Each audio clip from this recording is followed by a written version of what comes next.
Pasal ke-105. Allah itu tidak dapat dijangkau oleh suatu ukuran.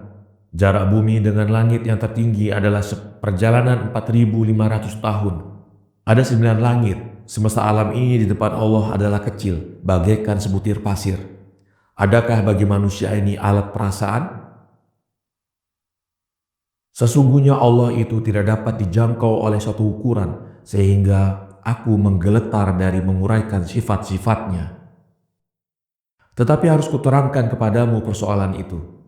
Maka kukatakan kepadamu bahwa langit-langit itu ada 9, sedang jauhnya yang satu dengan yang lain, sebagaimana jauhnya langit yang pertama dengan bumi, dan jauhnya seperti perjalanan 500 tahun.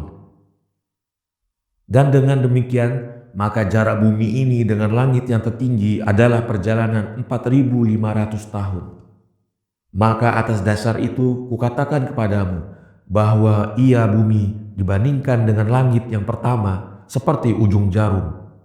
Dan begitulah perbandingan langit pertama dengan yang kedua, dan seterusnya. Tiap langit itu lebih rendah dari yang berikutnya. Akan tetapi semua ukuran bumi bersama seluruh lapisan langit itu dibandingkan dengan surga adalah seperti titik, bahkan sebagai sebutir pasir. Bukankah kebesaran ini merupakan sesuatu yang tidak bisa diperkirakan? Para murid menjawab, "Ya, ya." Di saat itu Yesus berkata, "Demi Allah yang aku berdiri di hadapannya, bahwa semesta alam ini di depan Allah adalah kecil bagaikan sebutir pasir. Dan Allah lebih besar daripada itu. Sebagaimana banyaknya jumlah yang diperlukan dari butiran-butiran pasir untuk memenuhi seluruh lapisan langit dan surga, bahkan ia lebih daripada itu. Maka sekarang lihatlah, jika masih ada perbandingan di antara Allah dengan seorang manusia yang tidak lain hanyalah gumpalan kecil dari tanah berdiri di atas bumi. Jika demikian, sadarilah agar kamu dapat menerima maksud, bukan omongan melulu, jika kamu ingin mendapatkan kehidupan yang abadi." Maka para murid menjawab, "Sesungguhnya hanya Allah sendirilah yang mengetahui dirinya, dan ia sungguh tepat sebagaimana yang telah dikatakan oleh Nabi Yesaya. Dia terlindung dari indera-indera manusia." Yesus menjawab, "Sungguh itu adalah benar. Dari itu kita akan mengenal Allah apabila kita sudah berada di surga, sebagaimana di sini laut itu bisa diketahui dari setetes air asin. Kemudian aku akan kembali kepada pembicaraanku semula, dan kukatakan padamu bahwa sesungguhnya seorang itu harus menangis hanya atas dosanya saja, sebab karena dosalah seorang manusia meninggalkan penciptanya. Tetapi bagaimana seorang yang menghadiri majelis-majelis nyanyian dan jamuan itu dapat menangis? Sungguh ia akan menangis seperti ia memberi api kepada es. Karenanya kamu harus merubah majelis-majelis nyanyian itu menjadi puasa, jika kamu ingin mempunyai kekuasaan atas indramu, karena begitulah kekuasaan Tuhan kita." Maka bertanyalah Tadius, "Jika demikian, maka Tuhan itu mempunyai alat-alat perasa yang bisa dikuasai?" Yesus menjawab, "Adakah kamu akan kembali untuk mengatakan bahwa Allah itu mempunyai ini dan Allah itu begini? Katakanlah kepadaku, adakah bagi manusia ini alat perasa?" Para murid itu menjawab, "Iya." Yesus menjawab, "Apakah mungkin seorang manusia hidup tetapi alat perasanya tidak bekerja?" Para murid menjawab, "Tidak." Yesus menjawab, "Sebenarnya kamu menipu dirimu. Manakah alat perasa itu bagi seorang yang buta, tuli, bisu, seorang yang kudung, atau seorang yang sedang dalam keadaan tidak sadar?" Maka ketika itu para murid merasa keheranan. Tetapi Yesus mengatakan, seorang manusia itu tersusun dari 3 bagian, roh, perasaan, dan jasad. Tiap satu daripadanya berdiri sendiri.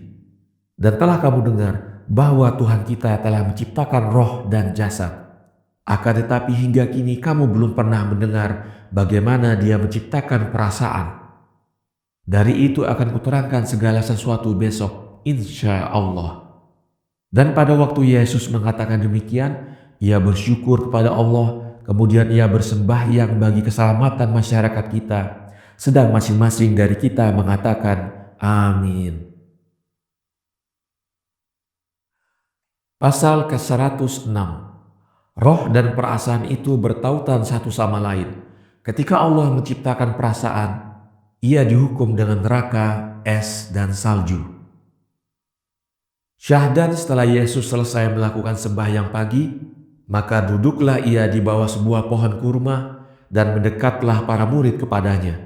Pada waktu itu Yesus berkata, "Demi Allah yang aku berdiri di hadiratnya, bahwa banyak orang yang tertipu dalam persoalan kehidupan dunia kita.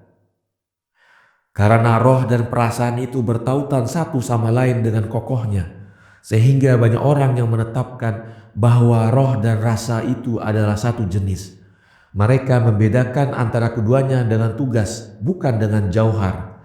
Lalu mereka memberi nama roh, perasa, penumbuh, dan pemikir. Akan tetapi sebenarnya aku katakan kepadamu, bahwa sesungguhnya roh itu adalah sesuatu yang hidup dan berpikir. Alangkah serunya kedunguan mereka itu. Di manakah mereka akan menemukan roh pemikir itu tanpa hidup? Tidak akan mereka temukan itu sama sekali.